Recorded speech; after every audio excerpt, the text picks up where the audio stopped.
माध्यमिक सरस्वती विद्या मंदिर रामपुरा से मैं मोहनलाल चौधरी। आज हम भिन्न की समझ के बारे में पढ़ना चाहेंगे।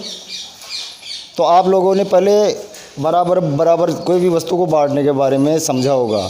कोई भी चीज़ होती है अपन उसको बराबर बांटते हैं, वहाँ तक कोई दिक्कत नहीं होती है। जैसे 10 रुपये को 5 बच्चों में बांटना, 2 रुपये आराम से बांट सकते हैं अपन। परंतु बात आती है जब बराबर हिस्सा जो नहीं बढ़ता है और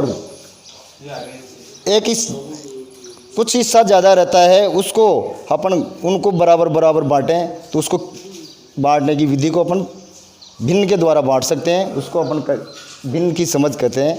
भिन्न के बारे में समझेंगे तभी अपन उसको बराबर बांट सकते हैं। तो सबसे पहले अपन टॉपिक लेते हैं भिन्न की समझ में। पहला चैप्टर है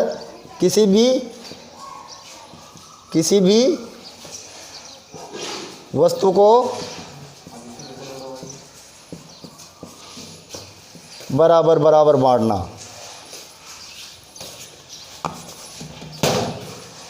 बराबर बांटना।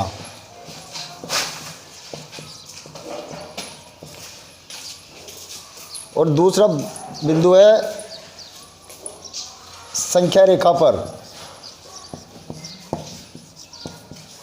संख्या रेखा पर भिन्न की समझ।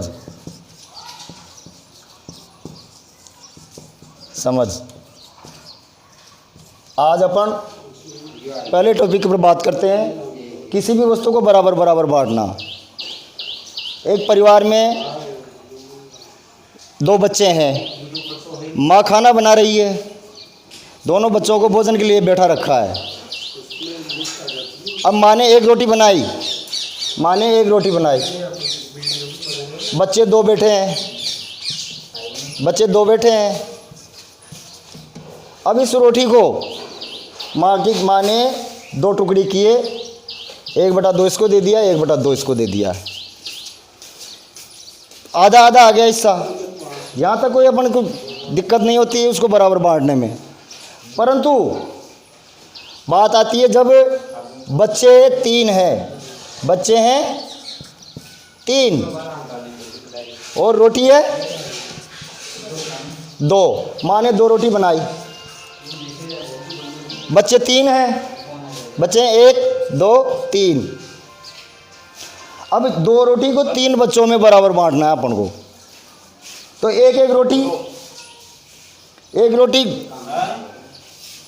रोटी नहीं आ सकती उनको। अब इस 2 रोटी को 3 बच्चों में बांटेंगे अपन। तो इसको अपन 1 रोटी के 3 हिस्से करेंगे, इसके भी 3 हिस्से करेंगे और इसके भी 3 हिस्से करेंगे। जब इनमें बराबर बटेगी। अब ऐसे ही एक किसान है, उसके 5 बेटे हैं। एक किसान के 5 बेटे हैं, ज़मीन है उसके 20 बीघा।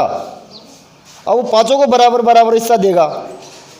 20 बीघा ज़मीन में 5 को बराबर हिस्सा देगा तो 4 बीघे आ गई। परंतु उसके पास ज़मीन है 30 बीघा, तब भी वो बराबर बढ़ जाएगी। 25 बीघा ज़मीन है तो भी बराबर बढ़ जाएगी 5 में। परंतु बच्चे 3 हैं और ज़मीन है 10 बीघा। बच्चे 3 हैं, उसके बेटे 3 हैं, 3 बेटे और ज़मीन है 10 बीघा। अब इसको 10 बीघा को 3 हिस्सों में बांटना अपन को। ये ज़मीन है 10 बीघा 3 हिस्से में बांटना, तो इसको 3 बीघा के टुकड़े तो ये कर दिए। बची ये 1 बीघा के भी 3 टुकड़े करेंगे। तो ये हो गई 3 से 1/3। तो इस प्रकार वो बांट सकता है। अगर अपन उसको बराबर बांटना चाहे तो बराबर तो बढ़ती नहीं है, पर भिन्न के माध्यम से अपन उसको बराबर बांट सकते हैं।